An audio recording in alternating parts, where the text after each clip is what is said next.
Si hablamos del Arsenal, seguramente el primero que se nos viene a la cabeza será el de Arsène Wenger. Segunda mitad desde el año 96, segunda mitad de los años 90, década de los 2000, finalista Champion, campeón imbatido con el Arsenal de los Invencibles, Thierry Henry, Dennis Bergkamp, Sol Campbell, un grandísimo equipo, un entrenador muy longevo.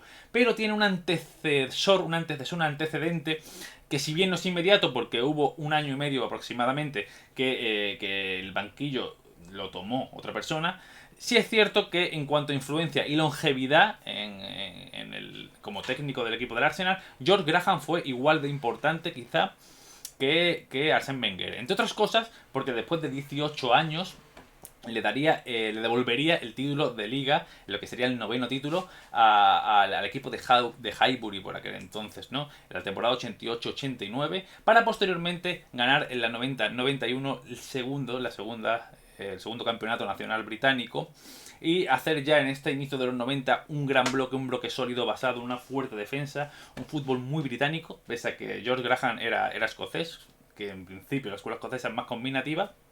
George Graham se había formado como jugador, había tenido su carrera como jugador en Inglaterra, en el Chelsea, en el propio Arsenal. De hecho, de ahí es que George Graham cogiese el banquillo en el año 86, relevando a Don Howe, porque solamente George Graham había entrenado en tercera al Millwall, con unos resultados normales. Entonces, nadie se esperaba que diese ese cambio, ¿no? que trajese dos ligas al Arsenal y que acabase también pues, con ese doblete copero y con esa recopa.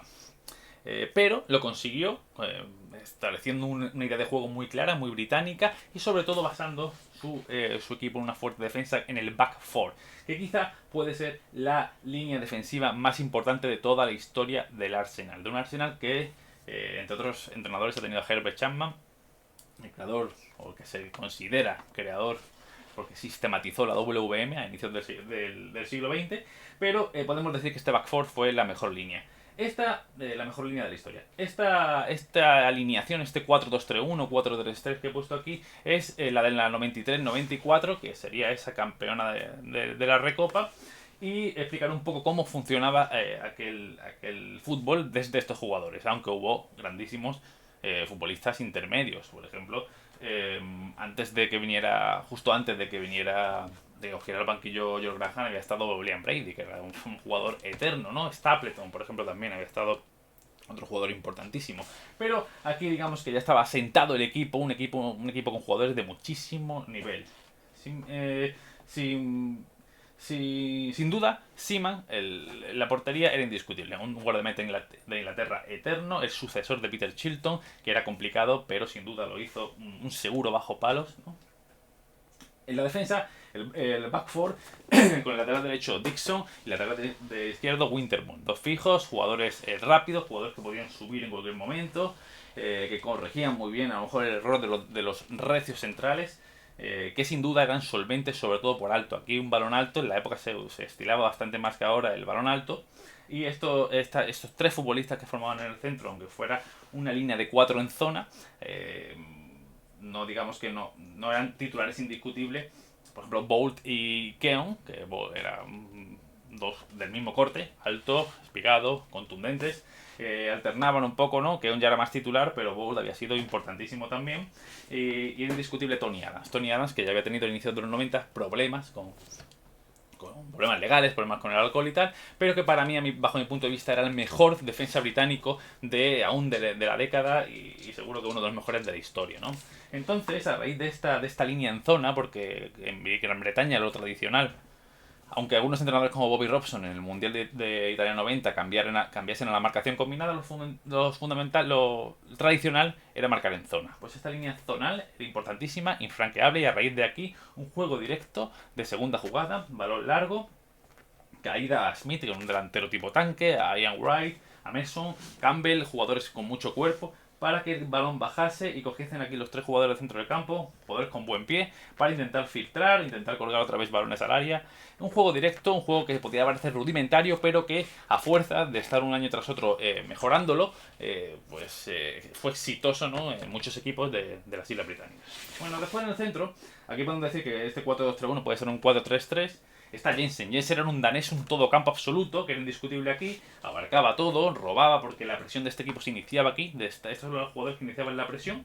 Ellos sacaban los balones largos, los iban a sacar ellos con solvencia, pero después cuando el rival pretendía dominar, aquí se iniciaba la presión. El centro del campo, línea de medios, una presión muy intensa, ¿no? Jensen, fundamental para eso. Después aquí a la izquierda, uno de los jóvenes, de las jóvenes promesas, Roy Parlour, jóvenes promesas, Roy Parlour, Hiller, Campbell, eran las promesas de aquel Arsenal. Roy Parlour o Davis. Davis era un jugador británico de color que también tenía una buena zurda. Parlour era diestro, pero Davis era zurdo y era, digamos, un buen híbrido, porque también esta pieza, como he puesto un poco más adelantada, también se incorporaba, ¿no?, en esa segunda jugada, mientras que Jensen mantenía más toda la zona de barrer, ¿no? Después aquí, como una suerte de media punta o tercer jugador interior, no había ningún futbolista puramente creativo. En Gran Bretaña no todos eran Gascoigne, casi nadie de hecho era Gascoigne, y por eso Gascoigne destacaba tanto, porque el núcleo de jugadores eran jugadores técnicamente, podemos decir, correctos, pero que tenían sus funciones muy claras. Pues aquí estaba el irlandés Matt Goldrick, que ya era veterano, que había sido fichado para la ocasión, y los jóvenes Hiller y Shelley. Se intercambiaban un poco esta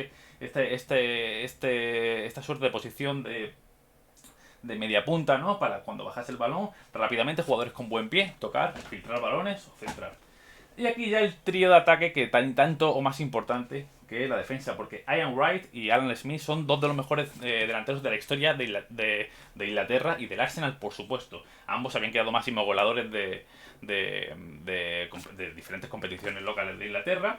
Ian Wright haría, pues no sé si 23, 24 goles esa misma 93-94. Smith ya era suplente porque era más veterano y el equipo que antiguamente con George Graham había jugado en 4-4-2 permitía la dupla, pero ahora con el joven Campbell, que también era un jugador que no eran extremos habilidosos, extremos más para percutir en diagonal a atacar el área, ¿no? Entonces el joven Campbell muy corpulento hacía que White muchas veces jugase aquí, a lo mejor Smith en punta, pero ya era difícil ver coincidir a todos arriba, porque ya el equipo no era ese 4-4-2 que había sido a lo mejor en los 80, ¿no? Y por último Paul Merson, que podía pasar por ser la estrella, digamos, más creativa, ¿no?, de todo el equipo. Un jugador, pues, que por supuesto internacional, en el año 89 el mejor jugador joven de la liga. Un jugador que sí, con el balón en el pie, medía más de 1,80, tenía capacidad de transición, pero podía tener más técnica quizá que otros y crear más desde lo individual que no desde la potencia como ellos, ¿no? Entonces con este equipo, este 4-3-3... para centrarnos, pues diré que la Recopa 93-94 fue un equipo intratable y que tuvo mucho mérito porque se enfrentó a verdaderos equipazos potentísimos en la época, como ahora diré. En principio eliminó a Odense, el Standard de Lieja lo goleó, el Standard de Lieja, un gran equipo belga, pero lo goleó por un parcial de 10-0 los dos partidos, y después en los tres últimos, cuartos, semis y final, se enfrentaría primero al Torino de Mondonico y Francescoli. Recordemos que el Torino, aunque ahora parezca un equipo menor, había sido tradicionalmente un gran equipo, pero sobre todo en la UEFA 90, si mal no recuerdo, 91-92, sí, la UEFA 91-92 fue finalista contra el Ajax. Entonces es un equipo que estaba acostumbrado a estar en la parte alta de la tabla. Después, en la semifinal, se enfrentaría al Paris Saint-Germain. Un Paris Saint-Germain de Wea, de Ginola, de Baldo, de Paul Guérin. Un Paris Saint-Germain que sería un auténtico equipazo, que sería quebradero de cabeza del Madrid, del Barça en aquella época, que ganaría la propia Recopa en el año 95, bueno, 95, 96... 94-95, total, otro equipazo, y en la final se enfrentaría al vigente campeón de la Recopa, que era el Palma de Nevio Scala, de Faustino Asprilla, de Thomas Brolin, un grandísimo equipo. A los tres lo derrotaría por la mínima, por supuesto, un gol de Alan Smith en la final. La final se la perdieron Wright, se la perdió Jensen y se la perdió Martin Keown. Se la perdieron tres pilares por sanción, lesión y lesión. Aún así, el Arsenal con un Palma excelente, que tuvo una ocasión clarísima al principio como Thomas Brolin al palo, un Gianfranco Zola, aquel Palma, aún así aguantó un gol de Alan Smith en la final y se llevó la Recopa 93 y 94. En la Liga había quedado cuarto y al año siguiente las cosas irían a peor y sería cesado, ya sería su último año para hacer este relevo que he dicho generacional, y poco a poco, aunque la defensa se mantuvo, pero poco a poco el equipo se fue cambiando. Un gran equipo sin duda, el Arsenal de John Graham, un equipo histórico, uno de los entrenadores más importantes de la historia del club de Londres.